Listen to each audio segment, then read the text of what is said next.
Yeah, Tom said. You watch too many of those dumb Earth movies.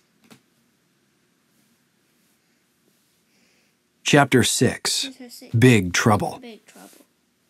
Tom! Herc shouted. He jumped off his bike and ran to his friend. Garrison was close behind. Meanwhile, the little black sports car stopped. One of the tinted windows rolled down slightly. Hey! Garrison yelled at the driver. You hit our friend! The windows slid back up, and the car sped off. Come back here! Herc shouted. But the car didn't stop. Soon it was around the corner, out of sight.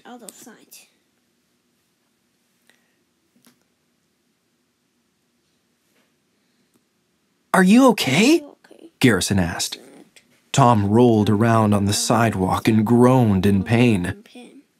I don't see any blood, Herc said. Garrison looked around. Somehow, a few residents... Are you okay? Garrison asked. Tom rolled around on the sidewalk and groaned in pain. Garrison looked around.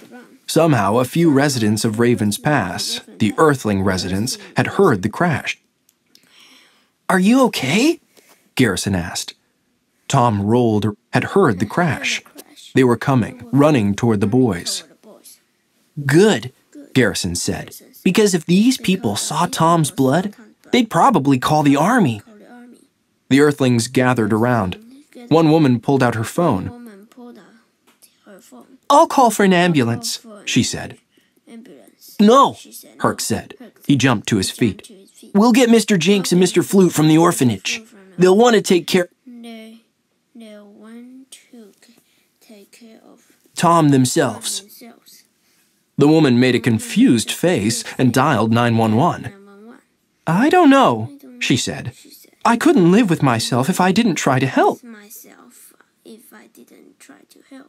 Then she said into the phone, a boy has been hit by a car. Please send an ambulance right away.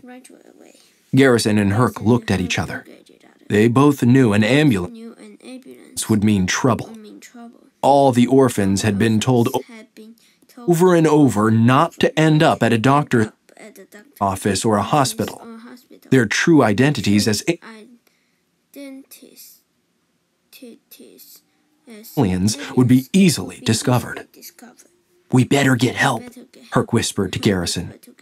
Garrison nodded, and the two boys jumped onto their bikes and sped off.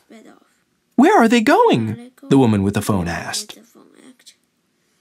The other Earthlings shrugged. A siren wailed not far off. Well, here comes help at least, the woman said. And soon Tom was being loaded into the back of the ambulance. He felt two people lift him up.